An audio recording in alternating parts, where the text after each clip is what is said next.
बिस्मिल्लाहिर्रहमानिर्रहीम। अस्सलाम वालेकुम। आज 3 नवंबर है और दिन है सोमवार का। बिल आखिर बिल्ली थैले से बाहर आ गई है। 27वीं आईनी तरमीम का ड्राफ्ट सामने आ गया है कि 27वीं आईनी तरमीम में क्या होने जा रहा है। बहसीत पाकिस्तानी हम सब के लिए बड़ी फ़िक्र की बात होनी चाहिए कि पिछले 3-3.5 साल से पाकिस्तान के अंदर जो कुछ हो रहा है उससे हर आने वाले दिन के साथ पाकिस्तान कमज़ोर से कमज़ोर तर होता चला जा रहा है। पाकिस्तान में लोगों के अंदर बेरोज़गारी बढ़ रही है, गुर्बत बढ़ रही है, अनसर्टेनिटी बढ़ रही है, अदम इस्तेहकाम बढ़ रहा है, परेशानी बढ़ रही है, मायूसी बढ़ रही है। अंधेरा लोगों को नज़र आता है कि चीज़ें बेहतरी की बजाय मज़ीद ख़राबी की तरफ जा रही हैं। आप पिछले 3.5 साल से देख लें, 9 अप्रैल 2022 से देख लें कि 9 अप्रैल 2022 एक यह बात इस्टेब्लिश है कि जो साइफ़र आया उस साइफ़र की वजह से इमरान खान की हुकूमत गिराई गई, पाकिस्तान के मफाद में नहीं। क्योंकि उससे कहा क्या गया था कि इमरान खान ने बहुत महंगाई कर दी है और इसलिए हमने इमरान खान की हुकूमत को अपोजिशन ने कहा कि हम गिरा रहे हैं। और फिर जिस तरह से सिंध हाउस आपने देखा, जिस तरह से पैसा चला, जिस तरह से ज़मीर ख़रीदे गए और फिर इमरान खान की हुकूमत गिरा के, और क्या हुआ कि इमरान खान की हुकूमत गिरने के बाद आज हालात ये हैं कि पेट्रोल और डीज़ल की कीमतें डबल हैं, बिजली की कीमतें डबल हैं, महंगाई उससे 10 गुना ज़्यादा है, बेरोज़गारी उससे कई गुना ज़्यादा है, अनसर्टेनिटी उससे कई गुना ज़्यादा है और कोई किसी तरह का आवाम के लिए फोकस नज़र नहीं आता। आप पिछले 3.5 साल में देख लीजिए, कोई एक कानून आप बता दीजिए जो पाकिस्तान के लोगों के लिए बनाया गया हो, कोई एक कानून बता दीजिए जो पाकिस्तान के मफाद के लिए बनाया गया हो, कोई एक कानून ऐसा बता दें जिसमें आप कहें कि आम आदमी को उसको फ़ायदा हुआ है। कोई कानून ऐसा नहीं बना। फिर आप देख लें कि 3.5 साल से जब एक बार मुल्क पटड़ी से उतरा, जब एक बार मुल्क ट्रैक से उतरा, जब एक बार गलत एक फैसला लिया गया और इमरान खान की हुकूमत गिराई गई, और उसके बाद इमरान खान की पॉपुलैरिटी आपने देखा कि जैसे उसकी हुकूमत गिराई गई तो लोग सड़कों पर निकल आए। उस दिन के बाद से इमरान खान को कमज़ोर करने की कोशिश शुरू हुई और आज 3 नवंबर 2025 के दिन तक एक लम्हा ऐसा नहीं आया जब उन कोशिशों में कोई तातुल आया हो। लेकिन उसका आउटकम क्या है? उसका आउटकम यह है कि इमरान खान की पॉपुलैरिटी बढ़ रही है, उसको तो पॉलिटिकली गेन हो रहा है, लेकिन नुकसान किसका हो रहा है? नुकसान हो रहा है मुल्क का, मुल्क के लोगों का। क्यों? मैं आपको बार बार एक ही अर्ज करता हूं कि इस पर गौर कीजिए कि 9 अप्रैल 2022 के बाद मेरे 3 सवाल हैं। पाकिस्तान का कोई एक इदारा बता दे स्टॉक एक्सचेंज के अलावा, दोबारा इसलिए साथ कहता हूँ कि क्योंकि वो नीचे ना पटवारी और टाउट्स आ जाते हैं ये बताने के लिए कि जनाब नहीं वो देखें स्टॉक एक्सचेंज ऊपर चली गई, उसकी ना बताएं, उसकी ज़रा पूछें स्टॉक एक्सचेंज वालों से कि वो कैसे ऊपर गई है। कोई एक पाकिस्तान का इदारा बता दें जो आगे गया हो, पाकिस्तान का कोई एक तबका बता दें सिवाय चोरों, डाकुओं, लुटेरों, मंशात फरोशों, कब्जा गिरोह, 2 नंबर लोगों के, उनके अलावा कोई आगे गया हो। तीसरा मुझे बता दें कि इस वक्त पाकिस्तान के जितने इदारे हैं किसी एक की साख, क्रेडिबिलिटी, इज्जत, किसी एक आईनी ओहदेदार की इस वक्त इज्जत जो है वो बाकी बची हो। मुझे ये इन सवालों के जवाब दे दें। पिछले 3.5 साल में मैं नून लीग वालों से सवाल करता हूँ, अगर कोई सुन रहा है आप बता दें कि मुल्क में 3-3.5 साल में कौन सी तरक्की हुई है। भाई आपने इन 3 सालों में कोई 25 से 30 हज़ार अरब कर्जा लिया। 25-30 हज़ार अरब कितने होते हैं? ज़रा एक लम्हे के लिए रुकिए, अपने जहन में लाइए 30 हज़ार अरब कितना होता है? कितना होता है 30 हज़ार अरब? पिछले 3 साल में 30 हज़ार अरब कर्जा इस हुकूमत ने लिया है जो पाकिस्तान की आने वाली नस्लों ने उतारना है। तो 30 हज़ार अरब कहाँ गया, कहाँ खर्च हुआ है? मुझे तो नजर नहीं आता। अगर आपको आता तो बता दें। आप देख लें, मतलब फिर आप देखें कि चीज़ें होती गई, इमरान खान पर झूठे केसेस बनाए गए, हज़ारों लोगों को गिरफ्तार किया गया, हज़ारों लोगों के घरों में चारदीवारी का तकद्दुस पामाल किया गया। मैं आपसे ये सवाल करता हूँ कि अल्लाह ना करे, अल्लाह ना करे, अल्लाह ना करे आपके घर में इस तरह से जो है वो सिविल ड्रेस में कुछ लोग या पुलिस आपके घर में दाखिल हो और आपकी माँ के गिरबान पे हाथ डाले, आपकी बीवी के गिरबान पे हाथ डाले, आपकी बहन के गिरबान पे हाथ डाले, आपकी बेटी को थप्पड़ मारे, तो इमेजिन करें ना कि आप पे क्या गुजरेगी और उसके बाद आप क्या करेंगे? क्या आप फिर मोहब्बत करेंगे? नहीं करेंगे आप मोहब्बत। भाई बंदूक से मोहब्बत नहीं करवाई जा सकती, बंदूक से इज्जत नहीं करवाई जा सकती, इज्जत खरीदी जाती है, इज्जत करवाई नहीं जाती। और हर वो चीज़ की जा रही है जिससे पाकिस्तान के लोगों के अंदर नफरतें बढ़ रही हैं, अनसर्टेनिटी बढ़ रही है, ब्रेन ड्रेन बढ़ा है। कैसे कैसे लोग पाकिस्तान से चले गए, इतने कंपिटेंट लोग, कितने हमारे कंपिटेंट डॉक्टर्स हैं जो पाकिस्तान से चले गए, कितनी कंपिटेंट नर्सेस थी जो पाकिस्तान से चले गए। पाकिस्तान को नुकसान हो रहा है। पाकिस्तान के अंदर अच्छी ओहदों पर बैठे हुए कितने लोग पाकिस्तान से चले गए, कितनी इंटरनेशनल कंपनीज पाकिस्तान से चली गई। फिर कहा गया कि इन्वेस्टमेंट नहीं आ रही, इन्वेस्टमेंट पाकिस्तान की तारीख की कम तरीन सतह पर आ गई है। इस दौर में कोई इन्वेस्टमेंट नहीं आई। कभी हमें कहा जाता है सऊदी अरब 100 अरब डॉलर दे रहा है, कभी कहा जाता है कतर दे रहा है, कभी कहा जाता है यूएई दे रहा है, कभी कहा जाता है अमेरिका से बड़ा पैसा आ रहा है। और भाई कहां से कोई पैसा आया है? कोई एक मंसूबा तो बताएं कि किसी मुल्क ने यहां पर लगाया हो। जब इस मुल्क के अंदर हुकूमत में बैठे हुए वजीरों की फैमिलीज जो अभी बैठे हैं वजारतों पे और वो दुबई में और बाहर असासे खरीद रहे हैं, जब इस मुल्क के ब्यूरोक्रेट्स बाहर नेशनलिटीज ले रहे हैं और बच्चे शिफ्ट कर रहे हैं, जब नवाज शरीफ के अपने बेटे 1 रुपए की इन्वेस्टमेंट पाकिस्तान नहीं लाए, तो और किसने पाकिस्तान के अंदर इन्वेस्टमेंट लानी है? और फिर आप गलती पे गलती करते चले जा रहे हैं। 26वीं आईनी तरमीम आप लाए, उससे क्या किया आपने?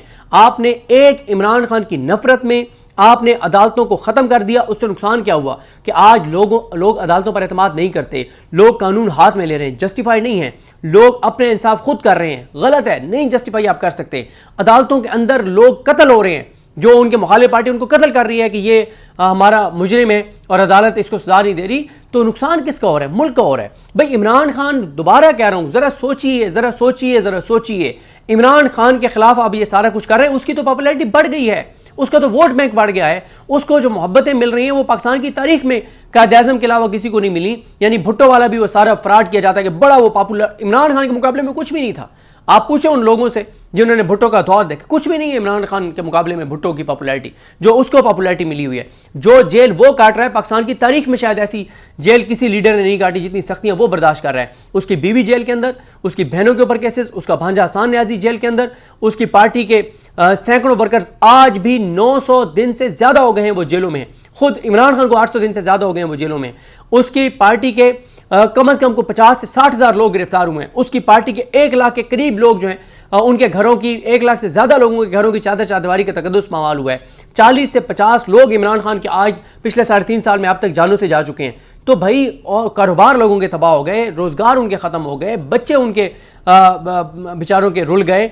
मतलब दरबदर हैं लोग, कई लोग अभी तक रूपोश हैं। आप मुराद सईद को देखें, आप जुबैर नियाजी को देखें, आप इस तरह के लोगों को देखें, मतलब जो जिस कर्ब और अजियत और तकलीफ में जिंदगी गुजारें। फिर आप 26वीं आईनी तरमीम लाए, उससे क्या इमरान खान की पॉपुलैरिटी कम हो गई है? जस्टिस याहिया खान को आप लाए हैं, क्या मुल्क का क्या फायदा हुआ? हाजी अमीन को आपने आईनी बेंच का सरबराह, मुल्क को क्या फायदा हुआ? मेरा सवाल यह है, मुल्क का क्या फायदा हुआ? हाँ, आपने जस्टिस डोगर को, जस्टिस याहिया अफरीदी और जस्टिस अली नीलम और जस्टिस अमीनुद्दीन के जरिए आप इमरान खान को जेल में रखे हुए हैं। हाँ बिल्कुल रखे हुए हैं। ये अगर आप इसको अपनी कामयाबी समझते हैं तो माजरत के साथ ये आपकी कामयाबी तो हो सकती है, लेकिन मुल्क इसकी क्या कीमत अदा कर रहा है और आगे क्या अदा करेगा वो सबके सोचने की बात है। अब 27वीं आईनी तरमीम आ रही है जी। 27वीं आईनी तरमीम का ड्राफ्ट सामने बिलावल भुट्टो जरदारी ले आए। एक बात ध्यान में रखें, बिलावल भुट्टो जरदारी और जरदारी से बड़ा सियासी मुनाफिक पाकिस्तान में कोई नहीं है। नवाज शरीफ से बड़ा गुलाम इस निज़ाम का कोई नहीं है। नवाज शरीफ से बड़ा चाबी वाला खिलौना कोई नहीं है। और वजह क्या है? वजह सिर्फ एक है। देखें इनको क्यों लाया गया? इनमें से कोई भी अपनी सीट नहीं जीता था। क्यों लाया गया? इमरान खान की नफरत में लाया गया। अब उनको कॉन्फिडेंस है, नून लीग पीपल्स पार्टी को कॉन्फिडेंस है कि देखें इस्टेब्लिशमेंट इमरान खान को तो बाहर आने नहीं देगी, हमारे अलावा इनके पास ऑप्शन कोई नहीं है। जब हमारे अलावा ऑप्शन कोई नहीं तो लुट प्रोग्राम रखो, नोचो मुल्क को, खाओ मुल्क को, लूटो मुल्क को, तबाह करो, बर्बाद करो। नवाज शरीफ हो, जरदारी हो, इनके बाहर इतने एहसास जदादे, इनका पाकिस्तान से क्या लेना देना? आज अल्लाह ना करे मुल्क के अंदर हालात कशीदा हो, टिकटवाएंगे, भाग जाएंगे। इतनी तो इनको फेवर मिल जाएगी ना सीना वाजिद की तरह कि इनको जहाज दे दिए जाएंगे कि पाकिस्तान से चले जाओ, वो जाएंगे। उन्होंने एक कपड़ों का सूट भी नहीं उठाना, उन्होंने जस्ट जहाज में बैठने और पाकिस्तान से एक ने यूएई जाके उतरने और एक ने यूके जाके उतरने, और उनका घर वहां पे सेट है, बच्चे वहां पे हैं, असासे वहां पे है, जदादे वहां पे हैं, इलाज वहां पे हैं, मफादात वहां पे, उनको तो कोई मसला नहीं है। मसला नुकसान हो रहा है 25 करोड़ पाकिस्तान के लोगों को, आने वाली नस्लों को, जहां करोड़ों लोग बेरोजगार हो गए हैं, करोड़ों लोग खुद गुर्बत से नीचे चले गए हैं, 14-15 करोड़ लोग इस वक्त शदीद अजियत और तकलीफ की जिंदगी गुजार रहे हैं। फर्क तो उनको पड़ रहा है। इनको क्या फर्क पड़ रहा है? इनको तो कोई फर्क। इनके किचन अवाम के टैक्स से पैसों से, इनके ट्रैवलिंग अवाम के टैक्स से पैसों से, इनके बच्चों का सब कुछ अवाम के टैक्स से पैसों से, इनका इलाज अवाम के टैक्स से पैसों से, करप्शन लूटमार अलग, बैरूनी जो सपोर्ट मिल रही है वो अलग। इनको क्या नुकसान है? इनको तो कोई नुकसान नहीं है। इन्होंने तो फायदा ही फायदा लिया है। पिछले 3.5 साल में इमरान खान जो है उसको भी फायदा हुआ कि उसकी पॉपुलैरिटी ऊपर चली गई, जुल्म उसने बर्दाश्त किया, वो तारीख में भी अपने आप को लिखवा रहा है, मनवा रहा है। लेकिन और इन चोरों डाकू लुटेरों ने भी फायदा हासिल किया कि अपने सारे करप्शन लूटमार के केसेस खत्म करवा लिए। सारे नुकसान किसका हुआ? नुकसान हुआ मुल्क का, मुल्क के इदारों का। अच्छा अब जी बिलावल भुट्टो जरदारी जो है उन्होंने ट्वीट किया, कहते हैं कि जी वज़ीर-ए-आज़म शहबाज शरीफ की क़यादत में मुस्लिम लीग नून का वफ़द सदर जरदारी और मुझसे मिलने आया था। अच्छा ये सब बकवास और ड्रामेबाजी है। और भाई इनसे मिलने की क्या जरूरत है? भाई इन्होंने शहबाज शरीफ के कहने पर वोट देने, और ये जरदारी और बिलावल ने फैसला करना है कि हमने वोट देना या नहीं देना। भाई 26 आईनी तरमीम में क्या इन्होंने खुद फैसला किया था कि ये तो अपने मर्जी से पानी नहीं पी सकते। मैं कई बार हवाला दे चुका हूं कि जब अक्टूबर में 26 आईनी तरमीम की अटेम्प्ट की गई तो जरदारी के स्टाफ को ऑर्डर्स आए कि जरदारी को नींद की गोलियां नहीं खाने देनी, ये सो ना जाए, इसको जगाना है, क्योंकि हमने रातों रात 26 आईनी तरमीम को आगे से साइन करवाने। और जरदारी सारी रात बैठा रहा और उसको सोने नहीं दिया। जो जरदारी नींद की गोलियां अपनी मर्जी से नहीं खा सकता, वो जरदारी फैसला करेगा कि किस आईनी तरमीम में हमने वोट देना है और नहीं देना, किस में नहीं देना। वो कहते हैं जी नून लीग का वफ्द आया था, बिलावल भुट्टो कहते हैं मुस्लिम लीग के वफ्द ने 27वीं आईनी तरमीम की मंजूरी में पाकिस्तान पीपल्स पार्टी की हमायत मांगी। मुजवजा 27वीं आईनी तरमीम में आईनी अदालत का क़याम, एग्जेक्टिव मजिस्ट्रेट्स की बहाली, जजेस के तबादले का अख्तियार शामिल है। मुजवजा 27वीं आईनी तरमीम में NFC में सूबाई हिस्से के तहफ़्फ़ुज़ का खात्मा, आर्टिकल 243 में तरमीम के नुकात भी शामिल हैं।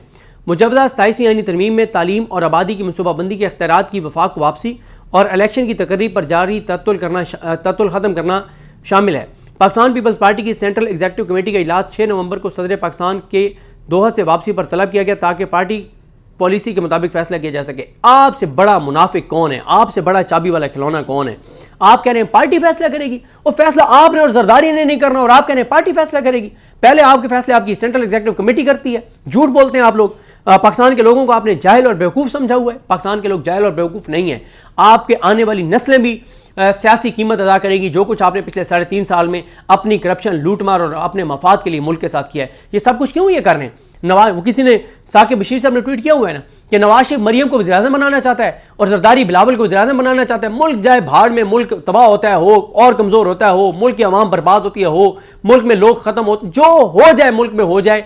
इनको सिर्फ अपनी औलादों को वज़ीर-ए-आज़म बनाना है, कोई मसला नहीं है, कोई मसला नहीं है। आप 27वीं आईनी तरमीम में हर चीज़ ऐड कर सकते हैं, एक चीज़ आप ऐड नहीं कर सकते। अगर आपके पास कोई इख्तियार होता, ये 27वीं आईनी तरमीम में यह भी लिख देते कि मौत का फरिश्ता जो है वो, ये जितने लोग इस वक्त ओहदों पर बैठे हैं और ये जो हुकूमती पोलिटिकल पार्टीज के हेड्स हैं, इनके पास मौत का फरिश्ता जस्टिस अमीनुद्दीन की इजाज़त के बगैर नहीं आ सकता। ये भी आईनी तरमीम कर सकते थे, लेकिन बहरहाल शुक्र है अल्लाह ताला ने ये चीज़ें किसी इंसान के हाथ में नहीं रखी, अपने हाथ में रखी हैं। तो भाई एक न एक दिन सबने मरना है, कोई पता नहीं है, तो कोई मसला नहीं है, कोई मसला नहीं है। ऐसे नहीं चलेगा सदा, मुल्क ऐसे नहीं चल सकता जिस तरह से आप चला रहे हैं। लेकिन जब ताकत खत्म हो, जिस ताकत और जिस बंदूक के जोर पे आप मुल्क को चला रहे हैं, जब ये बंदूक पीछे हटेगी और लोगों को थोड़ा सा लोगों को स्पेस मिलेगी, तो फिर हम देखेंगे कि आप किस तरह से, आपकी और आपकी आने वाली नस्लें इसकी सियासी कीमत अदा करती हैं। आप लोगों को पता चल जाएगा इंशाल्लाह। इस वक्त जो बच्चा 8 साल का भी है ना, 8 साल का जो बच्चा है, 8 साल का बच्चा, उसको भी पता है वो अपनी जिंदगी में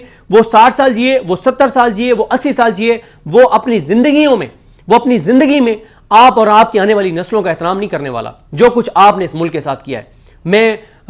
हम जब गए इधर खैबर जिरगे में गए तो वहाँ में एक शायरी मिला। उसने कहा मेरे पास और कुछ नहीं है, मैं अपनी औलाद में इनकी नफरत ट्रांसफर करके जाऊँगा जो कुछ इन्होंने मुल्क के साथ किया है। तो जरदारी, शहबाज शरीफ, नवाज शरीफ, मरियम, ये बात भूल जाएं कि सदा ऐसे चलेगा, ऐसे नहीं चलेगा। आप लोग इसकी सियासी कीमत अदा करेंगे। ये बात जफर नकवी साहब ने लिखी हुई है, बड़ी ज़बरदस्त। उमर दराज गोंदल साहब ने कहा है कि मैं आता हूँ, कुछ चीज़ों पे आगे लिखा हुआ है कुछ हमारे रिपोर्टर्स ने कि उन तरमीम की वजह से क्या होगा, उस पर भी मैं आता हूँ। उमर दराज गोंदल कहते हैं कि जनरल मुशर्रफ ने 3 नवंबर 2007 को मुल्क में इमरजेंसी नाफिज करके आइन को मुअत्तल कर दिया था। अब 3 नवंबर 2025 को उसी आइन को मजीद रिफाइन करने का मनसूबा सामने आया है। DG इश्तियार साहब का एक बयान आया है, मुझे नहीं पता इन्होंने कहाँ गुफ्तगू किया है। उन्होंने कहा है कि फ़ौज सियासत में नहीं उलझना चाहती और उन्होंने कहा है कि फ़ौज को सियासत से दूर रखा जाए। गवर्नर राज से मुतल्लिक फैसले का दायरा इख्तियार हुकूमत के पास है, KPK में। ताहिर नईम मलिक साहब कहते हैं कश्मीर में मुमकिन पीपल्स पार्टी की हुकूमत और बिलावल भुट्टो का ट्वीट 27वीं आईनी तरमीम से ये मामला मशरूत दिखाई देता है। और ये तारिक मतीन साहब कह रहे हैं कि पीपल्स पार्टी पहले कहा करती थी कि 18वीं तरमीम रोल बैक नहीं होने देंगे, लाशों पर से गुजरना होगा, वगैरह वगैरह। मोहसिन नवाज साहब कहते हैं, जर्नलिस्ट हैं, कि 27वीं आईनी तरमीम के खतोखाल भी सामने आ गए।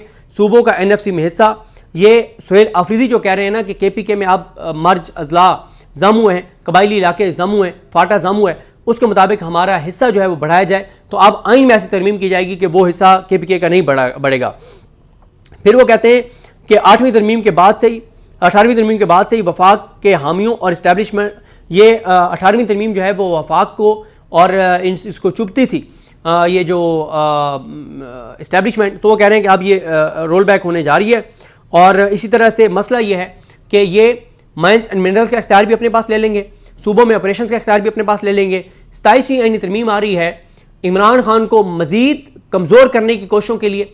KPK के सूबे से कानून से साजी के बहुत से इख्तियार वापस लेने के हवाले से ऑपरेशन करने ना करने का इख्तियार KPK हुकूमत से ले लिया जाएगा, सूबाई हुकूमत से ले लिया जाएगा।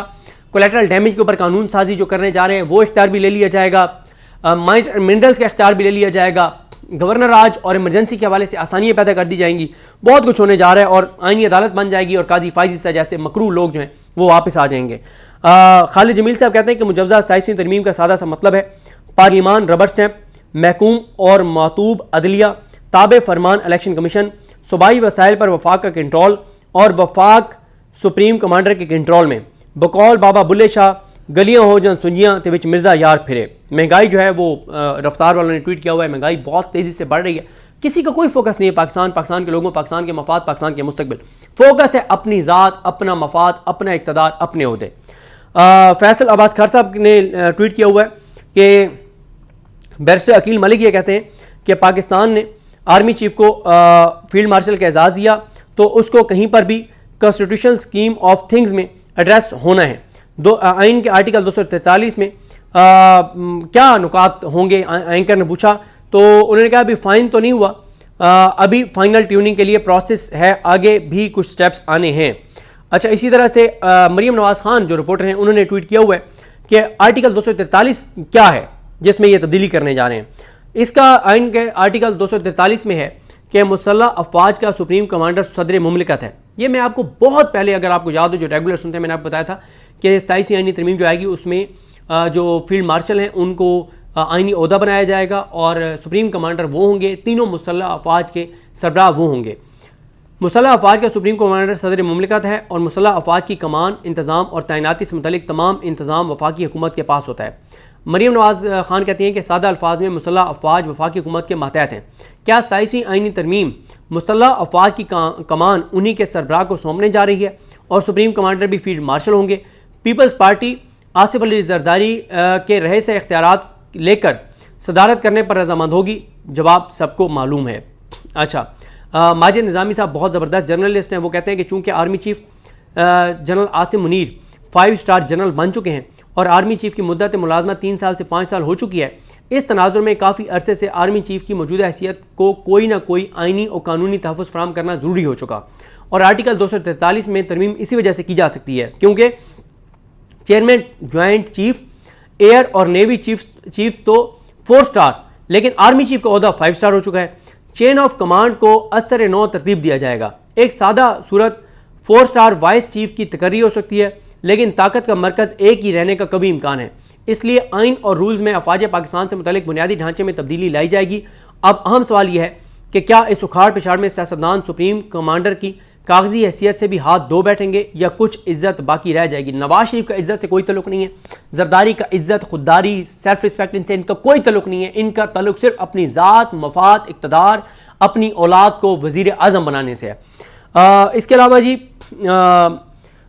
एक और इन्होंने बेनज़ीर रीमा उमर साहिबा ने भी ये बहुत इस पर तनकीद की हुई है जो कुछ नून लीग करने जा रही है। और इसी तरह से ज़फ़र नकवी साहब के ट्वीट पे इख्तिताम करेंगे, बाकी ट्वीट्स अगले उसमें हम जिक्र करेंगे। वो कहते हैं कि बिलावल भुट्टो जरदारी ने मुजव्वज़ा 27वीं तरमीम की तफसील बताकर मास्टर स्ट्रोक खेला है। गेंद बाउंड्री तो क्या स्टेडियम से भी बाहर जा लगी है। मैं इससे इख्तिलाफ़ करता हूँ, बिलावल की कोई हैसियत और औकात नहीं है। अच्छा, अब इन नुकात से ज़फ़र नकवी साहब कहते हैं कि अब इन नुकात में से कितनों पर इत्तफाक और कितनों पर इख्तिलाफ होता है ये सामने आ जाएगा। नीज़ ये कि इनमें से कोई एक नुक्ता भी सियासी लोगों को सूट नहीं करता।